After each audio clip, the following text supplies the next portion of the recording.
Race and ethnicity. So this recording will just provide an overview of our chapter that looks and examines race and ethnicity. So let's begin.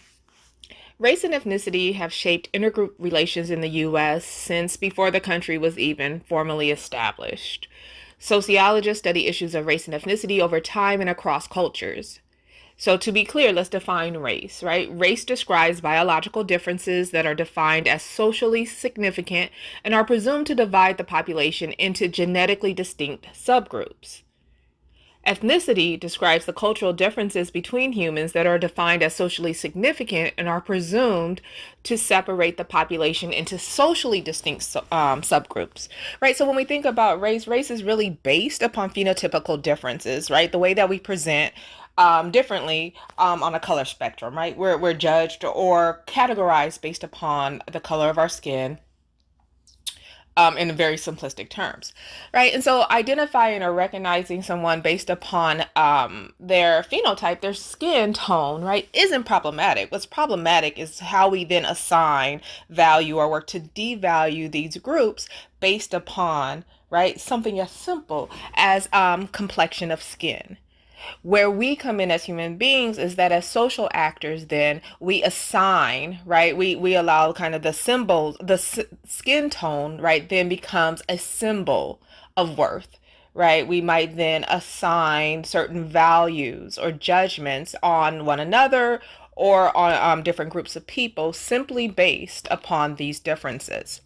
Ethnicity, on the other hand, is far more asserted, right? It is a part of our socialization. We are born into a particular ethnic group, and these things become marked. That part of our identity becomes marked by our material and non-material culture, right? Our food, our clothes, the way of wearing, the way that we might wear our hair, the way that we worship, our traditions, our origin tales, things of that nature. Scientists have erroneously tried in the past to categorize race based on biological criteria, some producing as many as 11 distinctly different human types. There was never any solid consensus, as there are no clear biological divisions between racial groups. Some scientists took this reasoning a step further in claiming humans did not all descend from common ancestors and that races could be ranked as superior and in gradations down to inferior. This reasoning was advantageous in supporting the ongoing institution of slavery in the United States. And we've seen the manipulation of science and religion as a way to excuse or justify or legitimize racist ideologies, right? And so, with that said, the one drop rule, as you'll read about, is a significant example of how this was applied, right? So, the law of hypodescent or the one drop rule made the argument that if it was found that you had one drop of African blood, right, then you in fact were black, right, or you were of African descent. And so, if you think about this, it was the idea as if one's blood could pollute or taint, right, the purity of white blood. Right, so if you think of like using food coloring and dropping it into a glass of water, right, you would see how that one drop would disperse and change the color of the water. Slavery was abolished in the United States in 1865, but alternative ways of racial oppression thrived. The case Plessy v. Ferguson, 1896, ushered in the idea of separate but equal, which had the effect of racial segregation of public spaces, restrooms, restaurants, schools, and transportation nationwide. Interracial marriage was banned by many U.S. states until the mid 1960s, right? Where the case is taken to the Supreme Court, and we have the historic Loving case, um, which then stated or made it legal to marry across quote unquote racial lines. Other ways that other social institutions, whether or not we talk about the legal system or the sciences or religion, if we turn back to the science just quickly, the eugenics movement sought to improve the makeup of the human genetic stock, right? By encouraging selective breeding in what were determined to be desirable candidates and discouraging reproduction in those deemed inferior, right? In cases where we see intentional sterilization of women of color, particularly Black women, at the first half of the 20th century without their knowledge. And we'll talk more about that.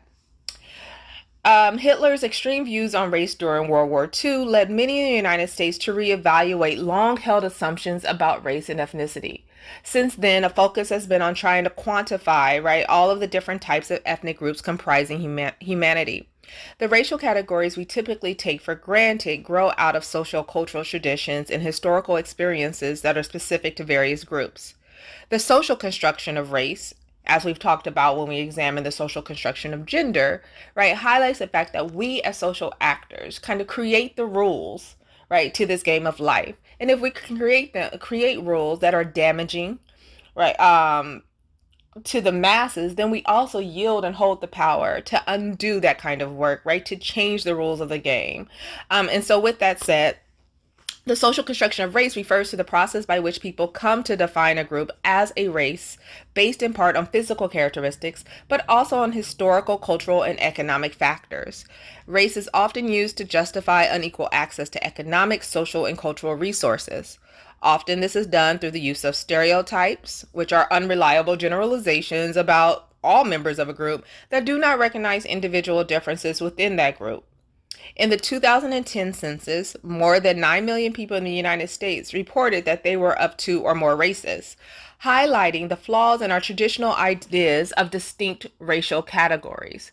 The U.S. government has made numerous changes to the census, striving to accurately encompass as many racial categories as possible. Yet it is historically difficult to choose one's race when both parents have differing ancestry. All humans can trace their shared ancestry to what scientists now call our most recent common ancestor, MRCA, who lived approximately 3,400 years ago. It has been clearly proven that all the pseudoscientific claims of race were wrong. Humans are humans, and we all share the same DNA. The distinctive characteristics that we have, right, are more a marker of our ethnicity, of the ethnic groups to which we are a part of. And as I stated earlier, this can include language, diet, sports, religious beliefs, and various traditions, norms, and values. Some examples of ethnic groups within the U.S. will include African Americans, Irish Americans, Greek Americans, Armenian Americans, right? The list goes on and on. The distinction between racial and ethnic minorities is not always clear-cut. Many racial groups express themselves culturally, and some ethnic groups self-identify as a race. Wendy Roth's multidimensional typology of race includes the following factors. Racial self-classification, racial self-narrative, observed appearance-based race, observed interaction-based race, reflected race, racial phenotype, racial family history, and racial genetic ancestry. People on the margins help sociologists understand the dynamics of mainstream culture. The history of passing in the United States, for instance, was a process by which a person could challenge, right, or hide their quote unquote true racial identity.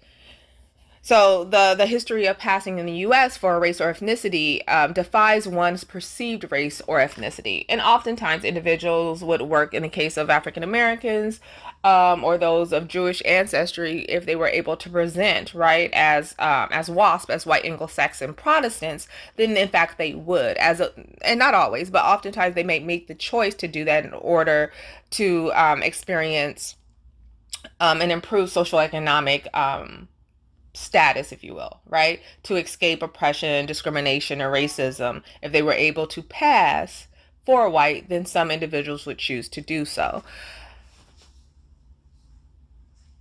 Prejudice and discrimination help to preserve the existing system of inequality. According to contact hypothesis, in cooperative circumstances, interracial contact between people of equal status will cause them to become less prejudiced and to abandon old stereotypes.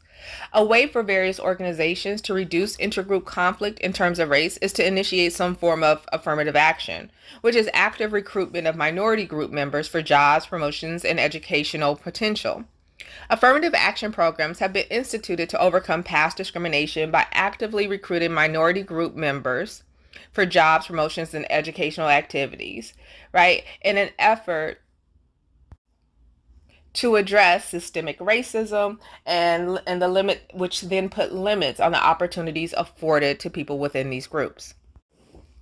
And I'll switch gears for a few moments. I'm just going to highlight some of the key terms in this chapter for you. And so let's start with racial formation, right? So racial formation is a social historical process in which racial categories are created, inhibited, transformed, and destroyed. In this process, those who have power define groups of people according to a racist social structure. Now, how does this happen, or how does this come to play? Right? We simply don't have a structure, a racist structure isn't simply created, right, by the powers that be. It has to be held up and maintained, right, by the populace, by the masses in some way, right, so that you have the creation of law, right, to maintain racist ideology and keep various groups from having access to education, medical treatment, or what have you. But you also need to create an ideological shift, right? Where those that aren't in positions of power buy into the idea of superiority and inferiority. And so one of the things you need here is kind of this idea, not kind of, one of the things you need to understand are kind of the differences between prejudice and discrimination and how they operate. So prejudice is the preconceived and unjustified judgment of individuals, whether positive or negative, based on their membership in a particular group. Sometimes prejudice results from stereotypes. Again, unreliable generalizations about all members of a group that do not recognize individuals' differences within the group. A challenge with stereotypes is that we are often unaware of our implicit bias. Right? Implicit biases refer to the automatic and unconscious association of value, whether positive or negative, with a particular group or population. Discrimination is the denial of opportunities and equal rights to individuals and groups because of prejudice or other arbitrary reasons. The persistent patterns of inequality in the United States suggest that institutional discrimination, the denial of opportunities and equal rights to some people as part of the normal operation of society, is at work. Historically, whites and Asians earn more on average than other racial and ethnic groups. In your reading in this chapter highlights some of the reasons in which this may occur.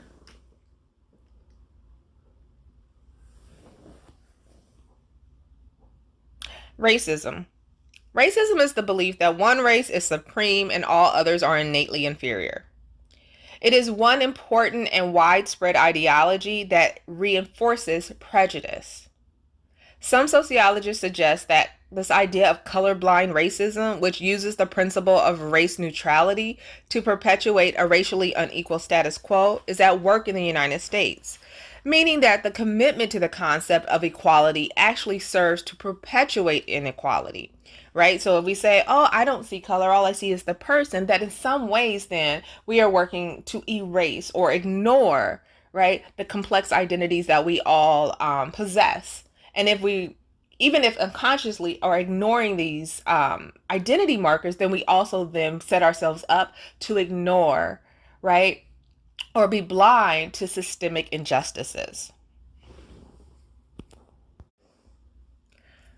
While prejudice is a way of thinking, discrimination involves action, right? So you can think of prejudice as the thoughts that we have going on in our head, like, right? Those judgments that occur, that prejudging.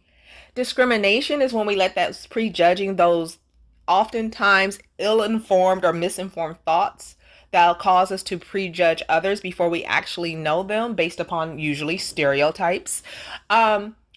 If we allow those thoughts to then inform how we treat, right, a person or a group, right, that leads to discrimination. That's the act, right? So where then our our beliefs then lead us to act in a particular way. So, an extreme form of discriminatory behavior, hate crimes, are criminal offenses committed because of an offender's bias against an individual based on race, religion, ethnicity, national origin, or sexual orientation. In 2016, 58.9% of the 7,227 hate crimes reported to authorities involved racial or ethnic bias. In fact, our biases can inform not only our personal lives, but our professional lives. For instance, in the case of racial profiling is an action by any authority initiated based on race, ethnicity, or national origin rather than on someone's behavior. This is another form of discrimination. For instance, following the death of Mike Brown and other men of color at the hands of police, racial profiling has received increased attention. In fact, the summer of 2020 has proven and shed greater light into the importance of recognizing the racial disparities prevalent within the criminal justice system, within law enforcement, and the public at large. So, how do we talk about groups, right? What are some additional ways in which we can start to unpack the treatment and experiences of various racial and ethnic groups? I'll use America as our example as we discuss kind of this idea of intergroup relations, right? Or the continuum of intergroup relations. First, I want to backtrack a little bit. So first, let's define a minority group. Right, and I believe your textbook might provide this definition as: a minority group is a subordinate group whose members, even if they represent a numeric majority, lack access to and control over valued resources in a society. To expound upon that, if we think back to Max Weber, right, and his contributions to sociology, he highlighted the importance of life chances, right, the opportunities that one has to improve their quality of life. But also when he looked at the importance or the significance of status or social status, he examined or offered the three P's, right? Power, prestige, and property. And property, again, being representative of wealth. And the other two are self-explanatory, right? And so if a group is marked in the social sciences as a minority group, right, we're really talking about groups based upon the social structure who have reduced access to the three P's: power, prestige, and property. In that case, the opposite, a dominant group, right, is a group whose members have increased access to those three, right, based upon the creation of the social structure. A dominant group, to be clear, does not have to be numerically larger than minority groups, right? So if you think about apartheid era South Africa, right, we're looking at a little over 10% of the population, right, were white South Africans. Yet they held more than 77% control over land, resources, the national GDP, etc. Right. So again, a dominant group does not require a numerical advantage, if you will. So when we're discussing dominant and minority groups, we want to think about this continuum of intergroup relations, right? Or what I call, so how do we deal with those people? And those people, right, it changes dependent upon what country we're examining, right? And so again, I'm being facetious with that question, but really, how do dominant groups, right, manage, right, minority groups? How do dominant groups work to maintain their control over the three P's: power, prestige, and property? And so the spectrum or the continuum is goes from the most extreme, I guess you would say, the most extreme to perhaps the most ideal, right? And so if we're thinking about a spectrum and we're going from, I guess I would be from left to right, with left being the most extreme, genocide would be the most extreme answer to what do we do with those people, right? And genocide is the deliberate systematic killing of an entire people or nation, right? And then we would move further from genocide to then less extreme, but very much damaging ways of managing minority groups. We might then talk about expulsion, right, or population transfer, which is the systematic removal of a group of people from society. So here we can very much think about Indigenous Americans, First Nations folk in the United States and Canada, who in terms of the United States, through the power of, or the desire for westward expansion, the U.S. federal government worked to remove indigenous people from their homelands out of either faulty treaty or just complete and sheer force. That would be an example of population transfer or expulsion, right? And then relocating, in some cases, indigenous folk to reservation homelands. In other cases, groups might go through the process of amalgamation, which is the process through which a majority and a minority group combine to form a new group. Groups may then go through assimilation, which is the process by which a person forsakes his or her own cultural tradition to become part of a different culture, as is practiced by some minority groups when conforming to the standards of the dominant group. Segregation, right, as we think about the spectrum, would then refers to the physical separation of two groups of people, or two or more groups of people, in terms of residence, workplace, and social events. Right, again, in the context of U.S. history, that is the first 60, arguably more than that, years of the 20th century. And even still in 2020, a significant portion of our nation continues to bear witness to segregation, particularly when we think about where individuals live, right? So maybe not so much in the workplace, but definitely where people, in some cases, choose to live, and where other people have no other options but to live, if that makes sense, right? Returning to my example of using South Africa, right? The Republic of South Africa perpetuated another form of segregation for many years by severely restricting the movement of Black South Africans and other non-whites by means of a wide-ranging system known as apartheid. If we were to jump all the way to the end of the spectrum to what many might consider a more ideal way of managing both dominant and how a dominant group would work to become more inclusive of minority groups, that would perhaps look like pluralism, if you will. And pluralism is based on a mutual respect for one another's cultures among the various groups in a society, and allows minorities to express their own cultures without prejudice and or discrimination. So I'll wrap up this overview of this chapter, but I just wanted to highlight, as we think about numbers or think about the makeup of the U.S. along racial and ethnic lines.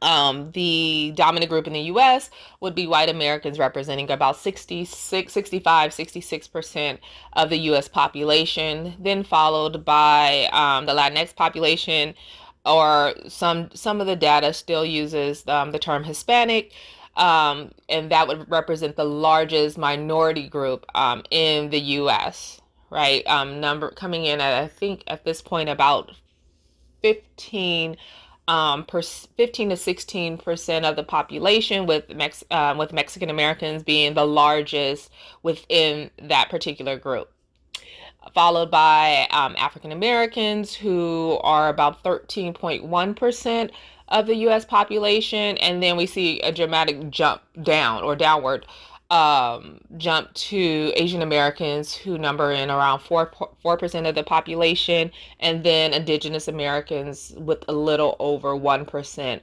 of the population. If we were to consider Jewish Americans in a representation, whether represented by the faith, right, or whether or not they're recognized culturally as a ethnic group, Jewish Americans represent about 2.1% of the U.S. population, and actually have the world's largest concentration of practitioners of Judaism. So with that said, it concludes this overview of the chapter on race and ethnicity.